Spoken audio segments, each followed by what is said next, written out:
नमस्कार, मैं दीपक शर्मा और मेरे यूट्यूब मंच पर आपका स्वागत। दोस्तों, देश की राजधानी से सटा हरियाणा बीजेपी के लिए सिर्फ राज्य नहीं है।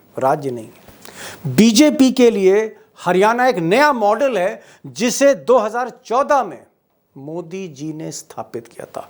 हरियाणा एक नई प्रयोगशाला है, हिंदुत्व की प्रयोगशाला है, जहां मोदी जी ने आरएसएस प्रचारक मनोहर लाल खट्टर को 2 बार मुख्यमंत्री बनाया।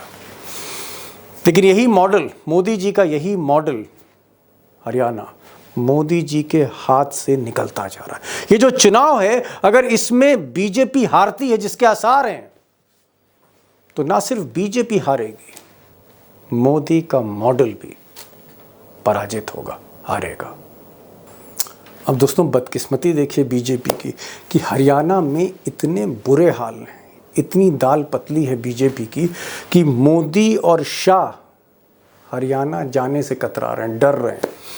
मसलन चुनाव हरियाणा में हो रहे हैं, कुछ दिन के बाद वहाँ पर वोटिंग है, फिर नतीजे हैं, लेकिन अमित शाह, मोदी जी के जो चाणक्य हैं, ये हरियाणा की जगह झारखंड में रैली कर रहे हैं। आज ये झारखंड में रैली कर रहे थे, ही वॉज इन झारखंड। और अगर आप मोदी जी की बात करें तो मोदी जी हरियाणा और जम्मू कश्मीर छोड़कर, चुनाव बीचों बीच छोड़कर, 1 नहीं 2 नहीं 3 दिन की यात्रा पर, 3 दिन की यात्रा पर अमेरिका जा रहे हैं, 7 समंदर पार। तो मोदी जी अमेरिका में, अमित शाह झारखंड में, और जो मुख्यमंत्री हैं मिस्टर नायब सिंह सैनी, ये साहब चुनाव में कहीं दिख नहीं रहे, रैलीज में कहीं दिख नहीं रहे। कुछ लोग कह रहे हैं कि रील बना रहे हैं, रैली की जगह रील बना के डाल रहे हैं। और अगर आप इनको देखेंगे, सुपरस्टार, बीजेपी के सुपरस्टार हरियाणा के मनोहर लाल खट्टर, इनको लोग कह रहे हैं कि ये तो साहब मिस्टर इंडिया हो गए। मिस्टर इंडिया मतलब रैली से, सभाओं से बार बार गायब हो रहे हैं। अब दोस्तों, जो ज़मीनी सच्चाई है हरियाणा की, वो ये है कि चाहे किसान हो, चाहे युवा हो, बेरोज़गार हो, चाहे वो बहुसंख्या वाले बहुमत में जाट हों, चाहे वो दलित हो, चाहे वो मिडिल क्लास हो, चाहे वो सरकारी कर्मचारी हो, हर आदमी मोदी के मॉडल से, या ज़्यादातर आदमी मोदी के मॉडल से त्रस्त है। जनता का हाल ये है कि गांव में, कस्बों में काले झंडे दिखाए जा रहे हैं अगर कोई बीजेपी का मंत्री या विधायक या उम्मीदवार आता है। और बहुत से ऐसे मामले हुए हैं जहां पर कस्बे में, गांव में किसानों ने बीजेपी के उम्मीदवारों को अंदर घुसने ही नहीं दिया। मैं नहीं कह रहा, वीडियो बता रहे हैं। भूला चिका में कई जगह दुष्यंत चौटाला का विरोध हुआ है। सरकार मुर्दाबाद, बीजेपी सरकार मुर्दाबाद, मुर्दाबाद, मुर्दाबाद, मुर्दाबाद।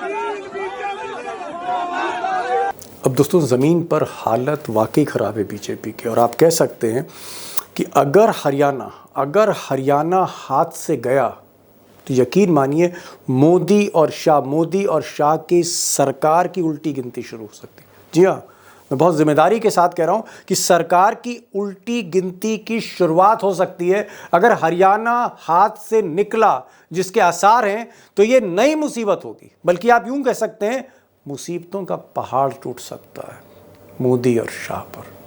अब दोस्तों, जम्मू कश्मीर की तो मैंने बात ही नहीं की, चुनाव वहाँ पर भी है। मैं तो बात हरियाणा की कर रहा हूँ, जहाँ बीजेपी की 10 बरसों से सरकार है। मैं वहाँ की बात कर रहा हूँ, हरियाणा की। और हरियाणा में वाकई मुसीबत ही मुसीबत है, हर मोड़ पर मुसीबत है मोदी शाह के लिए। बड़ा सवाल है होने क्या जा रहा है। और हरियाणा अगर हाथ से निकला तो, जैसा मैंने पहले भी कहा, कि महाराष्ट्र और झारखंड में भी स्थिति बहुत ख़राब है, बहुत कुछ हो सकता है। आप कह सकते हैं कि राजनीति में पूरी उथल पुथल हो सकती है, ऊपर नीचे सब कुछ बदल सकता है अगर ये चारों राज्य हाथ से जाते हैं। 3 एक्सपर्ट, इसीलिए आज 3 एक्सपर्ट्स बुलाए हैं। और एक्सपर्ट्स आज वाकई बहुत एक्सपीरियंस्ड है। हरियाणा के आप कह सकते हैं senior most reporter, one of the best reporters Hemant Atri साहब होंगे, सीधे जुड़ेंगे हरियाणा से। अशोक वानखेड़े टाइगर होंगे, दिल्ली से जुड़ेंगे। और गाज़ियाबाद से आज जुड़ रहे हैं उमाकांत लखेड़ा। एक्सपर्ट्स को सुनिए, आप खुद नतीजे पे पहुंचिए, व्हाट्स गोइंग टू हैपन। अत्री साहब, जो मेरा पहला सवाल है, और मैं बड़ा ईमानदारी से जवाब चाहता हूं आपसे, क्या वाकई बीजेपी की पोजीशन इतनी खराब है कि अमित शाह जैसे चाणक्य, वहां पर उनकी रैली सफल नहीं हो रही, प्रधानमंत्री रैली कर रहे हैं, 5,000 लोग इकट्ठा करना मुश्किल है। खट्टर साहब जो सबसे बड़े लीडर हैं, जिनको मोदी जी ने प्रोजेक्ट किया पिछले 10 सालों में, आज की तारीख में सबसे ताकतवर, वो छोटे छोटे होटल और रेस्टोरेंट में जो है वो बातचीत कर रहे हैं, रैली में नहीं जा रहे हैं। नायब सिंह सैनी जो मुख्यमंत्री, उनका कोई पता नहीं है। जो उम्मीदवार हैं वो गांव कस्बों में नहीं जा रहे हैं। ये बीजेपी को हो क्या गया है अत्री साहब? दीपक जी, इसमें अगर आप देखेंगे इसको बिल्कुल एक समदृष्टि से, जिसको हम कहते हैं, तो खट्टर साहब तो मिस्टर इंडिया हो गए हैं। क्या हो गए? 9 साल आनंद मिस्टर इंडिया मिस्टर इंडिया? हाँ, गायब। और ओके। गायब कहां से वो बड़ा इंटरेस्टिंग, अगर आपकी भाषा में बात करें। हरियाणा के नए अनिल कपूर मिस्टर इंडिया आप कह रहे हैं? ऐसे गायब चुटकी में? ऐसे और प्रधानमंत्री की रैली से भी गायब, अमित शाह की रैली से भी मिस्टर इंडिया। जी, खट्टर साहब रैली से गायब, मंच से गायब, संबोधन से गायब, उनके जिक्र से भी गायब। एक बात, कहीं होटलों में मीटिंग कर रहे हैं, रोहतक में 2 होटलों की मीटिंग की, मैंने आपको फोटोग्राफ्स भेज दिया, आप अपने दर्शकों को दिखाइएगा जरूर। एक बात। दूसरी महत्वपूर्ण बात, जो आपने प्रधानमंत्री की बात की, प्रधानमंत्री जी ने अब तक 1 रैली की है दीपक भाई, कुरुक्षेत्र में। नायब सिंह सैनी वीडियो जारी कर रहे हैं, फील्ड में भी जा रहे हैं, अलग अलग कंस्टिट्यूएंसी में घूम रहे हैं वो। लेकिन भीड़ तो आपको पता ही है, जब मोदी की में 5000 थे, तो उसकी में सोच सकते हैं आप, नायब सिंह सैनी की। तो लोगों से रिस्पॉन्स कुछ नहीं है। और सबसे महत्वपूर्ण बात जो आपने करी, उसका जिक्र करना बहुत जरूरी है। आपने कहा कि गांव के अंदर विरोध हो रहा है। यह महत्वपूर्ण नहीं है कि विरोध हो रहा है, यह महत्वपूर्ण है दीपक जी, विरोध कहां हो रहा है। जो बीजेपी की कोर वोट बैंक है, कोर वोट बैंक, वहां पर उनका विरोध हो रहा है। बूलाचिका में कई जगह दुष्यंत चौटाला का विरोध हुआ है। तो भारतीय जनता पार्टी की ग्रास रूट पे स्थिति ये है, जो आज ये तीनों मसले आपने कहे, मोदी जी की स्थिति, मनोहर लाल खट्टर की स्थिति, और नायब सिंह सैनी तो बेचारे वीडियो डाल रहे कर करके, पुराने जख्म कुरेद रहे, दलितों के साथ तब ये हुआ था, ये हुआ था। अरे भाई, आपने क्या किया 10 साल का, बताइए ना, वो कोई नहीं बता रहा। मतलब आप ये कह रहे हैं? नहीं, मैं समझ गया अत्री साहब, मुख्यमंत्री नायब सिंह सैनी रैली की जगह रील बना रहे हैं और वीडियो डाल रहे हैं। वीडियो जारी किया, हाँ जी, दलितों को लेकर। मुख्यमंत्री रैली की जगह रील बना रहे हैं। जो कैबिनेट मिनिस्टर खट्टर साहब हैं, ये मिस्टर इंडिया हो गए, हर मंच से गायब हो रहे हैं। मोदी जी अमेरिका जा रहे हैं और अमित शाह झारखंड में रैली कर रहे हैं, जहां चुनाव अभी डिक्लेयर नहीं हुआ है। टाइगर, ये किस चुनाव की हम बात कर रहे हैं? What is this? मेरे भाई हेमंत जी ने जो कहा कि वहां पे खट्टर साहब मिस्टर इंडिया हो गए हैं, मुझे पूरी भाजपा मिस्टर इंडिया होते हुए दिखाई दे रही है हरियाणा में। और जो 5 राज्यों के आप नतीजे बता रहे हैं, 4 राज्यों के, उसके बाद मोदी जी मिस्टर इंडिया हो जाए तो आश्चर्य नहीं होगा। ये मैं उसी तर्क पे बता रहा हूं। खट्टर साहब सिर्फ नाराज नहीं हुए, मिस्टर इंडिया नहीं हुए। खट्टर साहब वाकई मिस्टर इंडिया जैसे मोगाम्बियो पे हमला बोल रहे हैं। यदि खट्टर साहब का भतीजा, सगे छोटे भाई का बेटा, यदि कांग्रेस ज्वाइन करता है तो वो खट्टर साहब के बगैर पूछे नहीं करता। खट्टर साहब का टाइगर, एक मिनट, मिस्टर अत्री जरा बताइए, क्या कह रहे हैं कि खट्टर साहब सबसे बड़े नेता, उनका भतीजा क्या कांग्रेस में शामिल हो गया है? जी, खबर सही है टाइगर की? शामिल, टाइगर तो कभी गलत होते ही नहीं, टाइगर तो इज ए बॉर्न राइट। तो उनके फोटो भी है, आप कहिए तो फोटो भेज दूंगा मैं आपको। कांग्रेस का पटका दूसरी बात, हेमंत भाई उसको भी कंफर्म करें। एक कद्दावर नेता जो चंडीगढ़ गुरुद्वारा प्रबंधन कमेटी के महासचिव रह चुके हैं, धमेजा, यदि मैं गलत नहीं हूं तो, जी, वो भी बीजेपी छोड़ के कांग्रेस के साथ चले गए कल जी। वो बहुत मायना रखते हैं उनका जाना। ये सिंबलाइजेशन है। और धमीजा का क्या कहना था? धमीजा का कहना था कि जो ड्रीम प्रोजेक्ट खट्टर साहब ने शुरू किए, वो सैनी साहब ने रोक दिए। इसका मतलब खट्टर साहब के वो गुड बुक्स में था। खट्टर साहब के चलते ही, खट्टर साहब को यदि आपने साइडलाइन किया तो ये खट्टर साहब का मिस्टर इंडिया मोगाम्बियो पर हमला था कि मेरा भतीजा भी कांग्रेस, मेरे जो खास लोग हैं वो भी कांग्रेस जाएंगे, आप चला लेना पार्टी। वीर साहब अपने घर में बैठ के हंगामा मचा रहे। हरियाणा में बीजेपी में काम कौन कर रहा है, ये आपको ढूंढने से मिलेगा नहीं। लकेड़ा साहब, यहाँ पर जो मेरा सवाल मूल ये है कि जिस तरह से मिस्टर वानखेड़े और मिस्टर अत्री कह रहे हैं कि हरियाणा में हाल बहुत खराब है भाजपा के, दाल पतली है भैंस पानी में। अगर हरियाणा हारे तो मोदी जी के लिए संकेत क्या है? इफ मोदी लूजेस हरियाणा, संकेत के आगे के लिए क्या है रास्ता? हरियाणा एक मॉड्यूल है हिंदी हार्टलैंड का, हिंदी बेल्ट का, जहां 2019 के लोकसभा चुनाव में 10 की 10 सीटें बीजेपी मोदी के नाम पर जीत गई बीजेपी। उसके बाद 50% हो गई। 2-3 सीट तो तब जीती जब इन्होंने गड़बड़ियां कराई 2-3 जगह। इन बीजेपी वालों को पता है कहां कहां गड़बड़ियां कराई। अगर किसी को यकीन नहीं हो तो मेरे पास कुछ आंकड़े हैं। मैं ये बता रहा हूं आपको कि हरियाणा की हार हिंदी बेल्ट को तबाह कर देगी, और इतनी बुरी तरह तबाह कर देगी। पश्चिमी उत्तर प्रदेश, राजस्थान, देखिए जो जाटों का जो असर है, जाट वोट, किसान, जाट, सरकारी कर्मचारी, दलित, माइनॉरिटीज, ये जो चीजें हैं, ये चीजें उत्तर भारत का एक मॉड्यूल हरियाणा है, वहां माइनॉरिटीज में ये जो मेवात का इलाका जो हरियाणा से लगा हुआ है, फरीदाबाद वगैरह, पूरा गुड़गांव, ये जो मेवात का इलाका है, ये तो यहां तो बड़ी तादाद में मुस्लिम आबादी है, और सारे लोग नाराज है। जो मेवात के जो राव इंद्रजीत सिंह है, उनसे जाकर के कोई पूछेगा, वो तो इनको खैर खाए बैठे हुए हैं, वो तो इनकी ऐसी तैसी करने के लिए तैयार बैठे हैं। वो तो चुनाव के रिजल्ट का इंतजार कर रहे हैं बीजेपी के हरियाणा के 10 नेता। तो जब बीजेपी हरियाणा में चुनाव हारेगी, तो ये जो हारी हुई बीजेपी को जो लताड़ लगेगी और जो कोहराम मचेगा हरियाणा की पॉलिटिक्स में, वो तमाशा इतना भारी पड़ेगा बीजेपी को कि उत्तर भारत में ऐसी आंधी आने वाली है कि मोदी का जो रिमोट कंट्रोल यहां से गुजरात छिटकेगा, अहमदाबाद वगैरह में लोग ढूंढेंगे रिमोट कंट्रोल इतना दूर कैसे उड़ गया। जी मैं समझ गया। एक बड़ी बात लखेड़ा साहब ने कही, उन्होंने कहा कि दीपक भाई एक छोटे कमेंट, ये जो रिमोट कंट्रोल है, अभी होता क्या है, रिमोट आया, बहुत बढ़िया बात कही उमाकांत जी ने, लेकिन रिमोट के सेल चलते हैं। रिमोट के सेल यदि वीक हो जाए तो रिमोट चलता नहीं। अब ये दोनों सेल इतने बेकार हो गए कि इसमें से पानी छूट गया। मतलब इसको फेंकने की भी आपको हैंड ग्लोव पहन के फेंकना पड़ेगा। मजबूरी है कि बैटरी अमित शाह के पास नहीं है, बैटरी जो है नायडू नीतीश कुमार के पास है, पता नहीं वो देंगे कि नहीं बैटरी। एक बात तो लखेड़ा साहब ने बड़ी कही, उन्होंने कहा कि साहब हरियाणा जो है ये मोदी जी का एक नया मॉड्यूल है, बीजेपी का एक नया मॉडल है, और ये मॉडल अगर 2014 के बाद जो मोदी जी ने बनाया था, अगर ये ध्वस्त होता है इस चुनाव में, तो ये एक अच्छा साइन नहीं, it's not a good sign for mister Modi, क्योंकि अगर आपका मॉडल वही ध्वस्त हो गया तो फिर आगे आप क्या कर सकते हैं। ये एक इशारा लखेड़ा साहब ने किया। अत्री साहब, आपने तो चप्पा चप्पा घूमा है हरियाणा का, और मुझे लगता है एक सीधा सवाल कर ही लो, जो दिल में बात है वो कहनी चाहिए, इधर उधर घुमाने से कोई फायदा नहीं है। ये बताइए सीटें कितनी आ रही बीजेपी, छोड़िए बाकी सब चीजें, मोदी गए नहीं गए, अमित शाह हरियाणा की जगह झारखंड में है, खट्टर जो है वो रैली नहीं कर रहे, आप सीधे सीधे असली सवाल पे आइए, सीटें कितनी मिल रही, क्योंकि चप्पा चप्पा आपने छान दिया हरियाणा का। पहले मुझे बीजेपी की सीटें बता दीजिए और उसके बाद आप सीटें बता दीजिए कांग्रेस की। दीपक जी, इसमें हमने परसों भी बात की थी, आपको ध्यान होगा, इस पर स्पेसिफिक जवाब भी दिया था मैंने। जी अपडेट करिए। कह सकता हूं जो दोनों वरिष्ठ साथियों ने जो बात कही, एक बात मैं उसमें जोड़ दूं, मोदी की जो उत्थान शुरू हुआ था और ये रिमोट मॉडल जो आया था, ये हरियाणा से आया था 2014 में।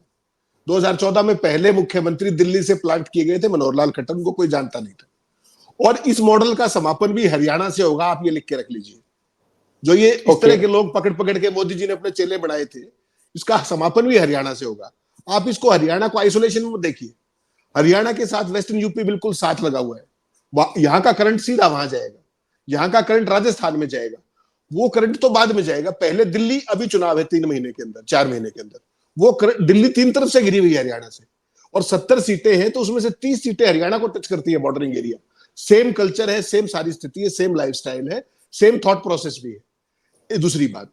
तीसरी बात, आपने कहा स्पेसिफिक सीट्स की, आज की तारीख में जो स्पेसिफिक सीट्स की आपने बात की, आज की तारीख में हमने परसों भी इस पे बात की थी, जो हमारा ग्रास रूट से फीडबैक है, best case scenario for BJP, best case, the best case that is I am telling you, is not more than 15, and I will not be surprised if BJP gets less than 10, that is single digit. Oh my God, आप कह रहे हैं, I will not be surprised. No, पिछली बार आप कह रहे थे 20 सीटें मिल रही, 90 में से 20 सीट मिल रही है, आज आपने उसमें 5 सीटें डिस्काउंट कर दी, अब आप कह रहे हैं 15 सीट है, और फिर आप आगे एक और जो है होश उड़ाने वाली बात कर रहे हैं कि हो सकता है 10 के नीचे चली जाए, यानी पहले 20 आपने कहा, आज आपने 15 कहा, और 15 के साथ एक जुमला आपने जोड़ा कि भाई 10 के नीचे भी जा सकते हैं, सिंगल डिजिट पर भी जा सकते हैं। दीपक जी, ये कोई भी हवाई फायर नहीं है। अगर आप देखेंगे, जब परसों हम बात कर रहे थे, शो कर रहे थे, और आज कर रहे थे, उसके बाद 12 कंस्टिट्यूएंसीज के अंदर विरोध हो चुका है बीजेपी कैंडिडेट्स का। तो मैं हवाई बात नहीं कर रहा। और वो जो विरोध हो रहा है वो बीजेपी के कोर एरिया में हो रहा है। वो जाटलैंड में कहीं विरोध नहीं हुआ अब तक, क्योंकि जाटलैंड के सारे लोग समझ रहे हैं उस बात को कि ये राहुल गांधी की सीटें बता दीजिए। मोदी की तो बता दी आपने, राहुल गांधी की बता दीजिए। राहुल गांधी कितनी सीटें? देखिए, कांग्रेस पार्टी भी कोई मतलब बहुत महान चुनाव लड़ रही है, वैसा कुछ नहीं है। उनके अंदर तमाम गुटबाजी, वो सारी चीजें हैं। वो सेल्फ गोल के चैंपियन है। अपना कैसे नुकसान किया जाए, कुल्हाड़ी पे पैर कैसा मारा जाए, पूरी मेहनत कर रहे हैं वो लोग भी, ऐसी बात नहीं है, पूरी मेहनत कर रहे हैं। लेकिन और एक चीज और बता दूं आपको, यहां कांग्रेस जीत नहीं रही है, यहां भारतीय जनता पार्टी हार रही है। बेसिक फर्क समझना पड़ेगा आपको।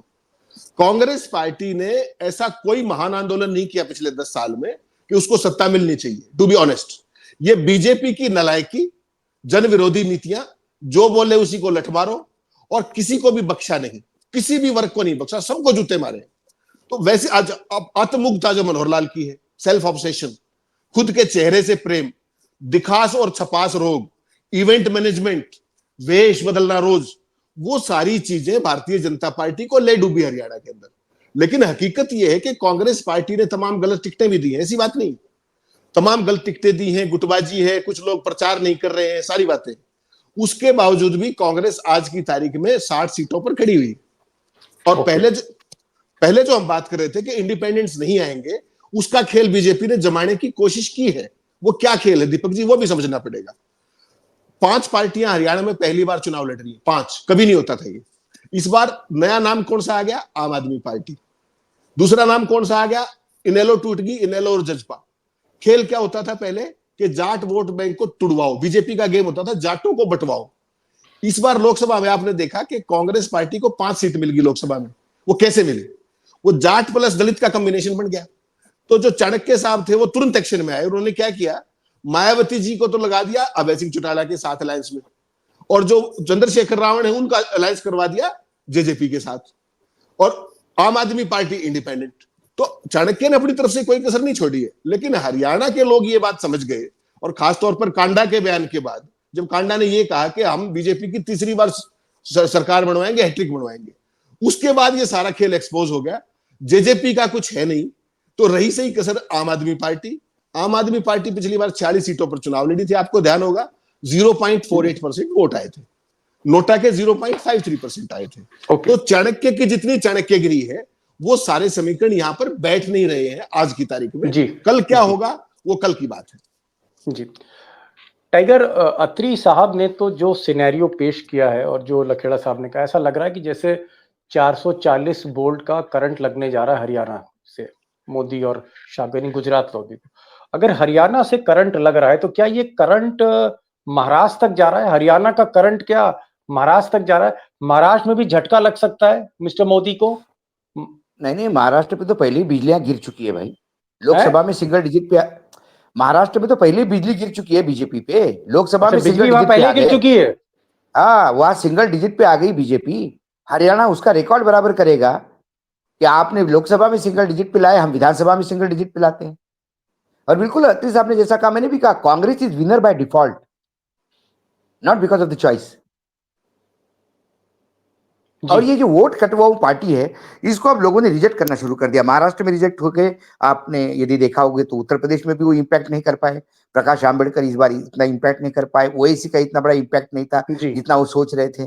जितना मेरा जो टाइगर जो सवाल था कि जिस तरह से अत्री साहब कॉन्फिडेंस के साथ, मुझे अमिताभ बच्चन टाइप का जो कॉन्फिडेंस आज इनमें दिख रहा है मुझे, जंजीर वाला, दोस्ताना वाला और शोले वाला, वो जो कॉन्फिडेंस इनमें दिख रहा है, बड़े कॉन्फिडेंस के साथ कह रहे हैं कि नहीं साहब 60 सीटें आ जाएंगी, भले ही कांग्रेस जो है आपस में लड़ाई हो रही हो, भले ही इनफाइटिंग हो, टिकट गलत बट रहा हो, लेकिन ये कह रहे हैं साहब कांग्रेस 90 में 60 सीटें ला रही है। मैं पूछ रहा हूं कि जिस कॉन्फिडेंस से अत्री साहब हरियाणा में सरकार बना रहे हैं कांग्रेस की, मैं आपसे पूछ रहा हूं कि आपका कॉन्फिडेंस महाराष्ट्र के बारे में क्या कह रहा है? महाराष्ट्र में मैंने वही कहा, 50 से नीचे होगी बीजेपी। 288 में से बीजेपी 50 सीट से नीचे होगी। ये तीनों मिलके 3 फिगर में नहीं पहुंचेंगे,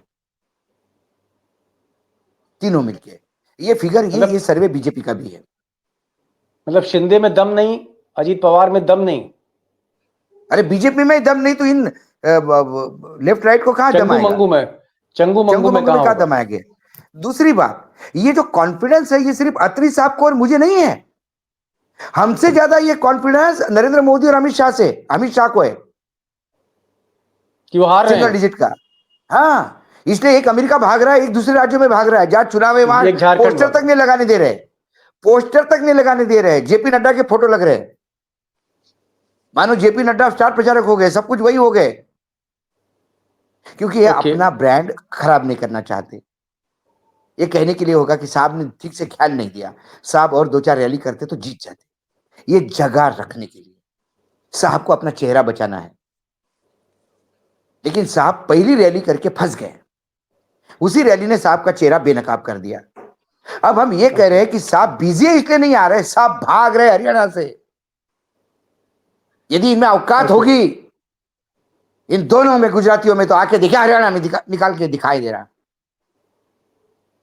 बहुत छोटा राज्य है, 90 सीटें है सर, जी। पैसों की कमी नहीं है। एक एक सीट पे आपने 1-1 हजार करोड़ रुपए लगा दिया तो 90 तो 1000 करोड़ रुपए का खेल है। क्या खेल, 90,000 करोड़ रुपए कहाँ मायने रखते हैं इनके लिए? लेकिन इनको मालूम है 90,000 क्या 9 लाख करोड़ फेंकने के बाद भी हारना ही तय है, हारना क्योंकि तय। जनता ने यदि मन बना लिया दीपक भाई, उस लहर के सामने कोई नहीं। मैं आप ही के ओके। चैनल पे कई लोग आते थे, महाराष्ट्र से भी आते थे, कहते थे नहीं नहीं इतना बुरा हाल नहीं है बीजेपी का, इतना बुरा हाल नहीं है बीजेपी। मैंने जी। आपको क्या कहा? महाराष्ट्र की जनता जी। ने मन बना लिया था, इसलिए मन बना सिंगल लिया। डिजिट। यहाँ पे मन भी बना अत्री लिया। साहब का जो कॉन्फिडेंस है, वो कॉन्फिडेंस बिल्कुल नरेंद्र मोदी अमित शाह के साथ मैच करता है। वो भी बिल्कुल। कॉन्फिडेंट है कि यहाँ सिंगल डिजिट पे आएंगे, इसलिए भाग रहे हरियाणा से। People have made up their mind, जनता ने मन बना लिया है हरियाणा में, जैसे इंतजार कर रहे हो 5 साल से कि आने दीजिए, अब तो मशीन का बटन ऐसे दबाएंगे। तो मन बना लिया, इस वजह से टाइगर कह रहे हैं कि एक तरफा एक लड़ाई दिख रही है, औपचारिकता दिख रही है। लखेड़ा साहब, 1 मिनट बचा जी। है और मैं चाहता हूँ 60 सेकंड में आप जवाब दे जी। दीजिए।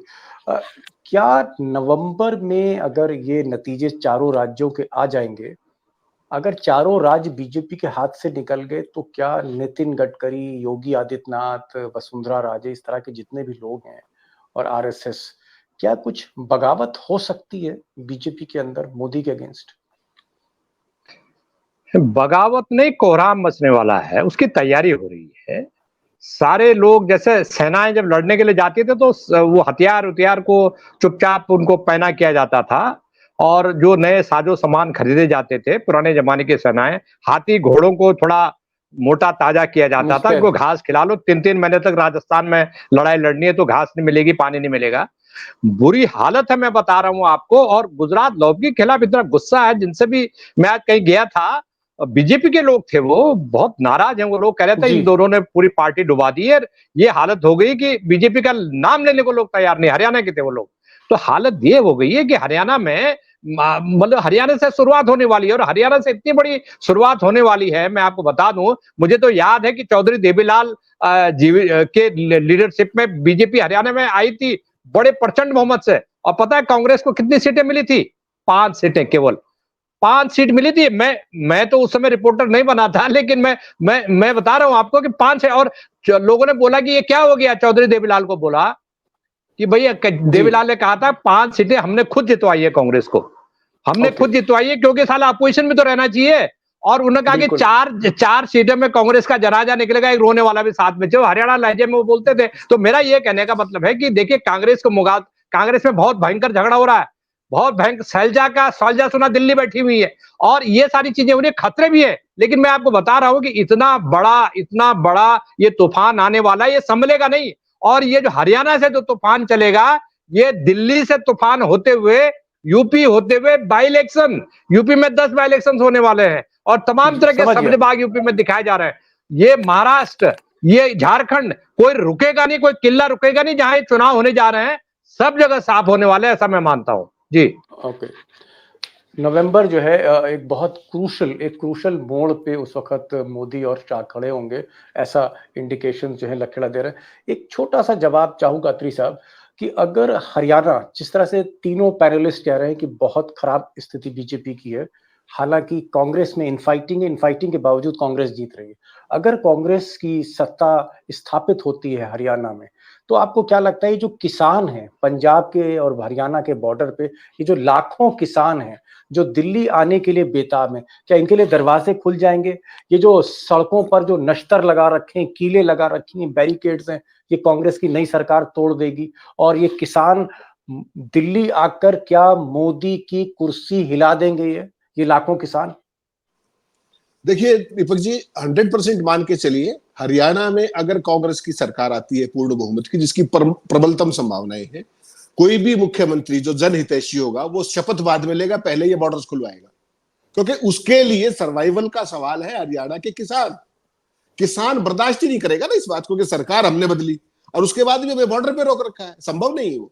तो मान के चलिए शपथ बाद में होगी, बॉर्डर्स पहले खुलेंगे, ये निश्चित ये पॉलिसी। दूसरी बात एक छोटी सी जोड़ना चाह रहा था दीपक जी, बहुत छोटी सी, 30 सेकंड की। लखेड़ा साहब ने जो बात कही उसमें एक सेंटेंस जोड़ना चाह रहा हूं, आपको याद दिला दूं आपके दर्शकों को। 4 जून को परिणाम आए थे इस देश में लोकसभा के। आज तक श्रीमान नरेंद्र मोदी और अमित शाह भाजपा संसदीय दल की मीटिंग नहीं बुला पाए। आज तक एनडीए संसदीय दल की मीटिंग ने उनको नेता बनाया। कल्पना करिए, आप बात कर रहे थे ना कि क्या होगा। 4 जून से अब तक तो सब कुछ आप ही हो, उसके बाद प्रधानमंत्री की शपथ लेने के बाद बुला लेते तो भी पार्लियामेंट्री बोर्ड की मीटिंग नहीं हुई। और इन हालात में अगर ये चारों स्टेट चले गए, उसके बाद संसदीय दल की मीटिंग कभी भी बुला पाएंगे क्या बीजेपी की? ये एक बहुत बड़ा सवाल है और ये खुला सवाल है। Okay tiger, last line of answer, एक लाइन में जवाब। क्या मोदी के लिए नवंबर का जो महीना है उनके पॉलिटिकल कैरियर का सबसे क्रूशल महीना है, अब तक के पॉलिटिकल कैरियर जो 20-21 साल का रहा है? 2025 में, शायद 2025 के शुरुआत में ये देश किसी नए प्रधानमंत्री को देखेगा। Oh my God, oh my God. कितनी इज्जत से जाना है ये मोदी जी को तय करना होगा। अपने आत्मसम्मान के साथ जाना है। इसका एक कारण है, आपने कहा कि क्या विद्रोह होगा? विद्रोह नहीं होगा। बीजेपी में जिन लोगों के आपने नाम लिए वो संघ के आदेशों का पालन करेंगे। Okay, got it. जैसे अफजल खान की जब हत्या हुई थी, तब अफजल खान की फौज जब जावड़ी के जंगल में आई तो अफजल खान हंस रहे थे, उनको खुला खेल दिख रहा था, सारा रास्ता ही रास्ता ओपन। उसे पता नहीं था कि पेड़ों के ऊपर मराठे छुपे हुए हैं। टाइगर, जैसे शिवाजी महाराज ने एक तोप का आवाज निकाला सिंहगढ़ से, तब बची हुई फौज को पता पड़ा कि हम लाखों लोगों से घिर चुके हैं और कत्लेआम मचा, कोई बच के बाहर नहीं निकला। ऐसा ही एक तोप का आवाज आएगा नवंबर में नागपुर के गढ़ से और वो इंडिकेशन होगा। समझ गया। और हेमंत जी ने सही कहा, अब पार्लियामेंट्री बोर्ड की मीटिंग होगी। अब पार्लियामेंट्री बीजेपी की मीटिंग जो अब तक नहीं हुई है, कहीं ना कहीं औपचारिकताएं निभाई गई हैं, वो मीटिंग होगी। और टाइगर कह रहे हैं कि मोदी जी को ये तय करना होगा नवंबर के बाद, अगर ये चारों राज्य हारते, मोदी जी को तय करना होगा कि बाइज्जत एग्जिट करे कि ना, ये जो कुर्सी छोड़े ये बाइज्जत छोड़े कि नहीं, मान के साथ छोड़े कि नहीं। अंग्रेजी में कहते हैं ग्रेसफुल एग्जिट करे ना करे, ये मोदी जी को तय करना। बाकी इबारत जो थी वो लिखी हुई दीवार पर है, जो आज तीनों पैनलिस्ट ने हमारे पढ़ दिए। लखेड़ा साहब आप जुड़े गाजियाबाद से। टाइगर, आज आपको घर से मैंने परेशान कर दिया, आप घर से जुड़े हैं, बहुत बहुत शुक्रिया आपका कि आप जुड़े। और हमारे एक और मेहमान जो टाइगर ऑफ हरियाणा है, हेमंत अत्री साहब, इन्होंने भी बहुत कम समय पर ये हमारे साथ लाइव हुए। आपका बहुत बहुत शुक्रिया इन तीनों मेहमानों का। Thank you so much for joining this programme.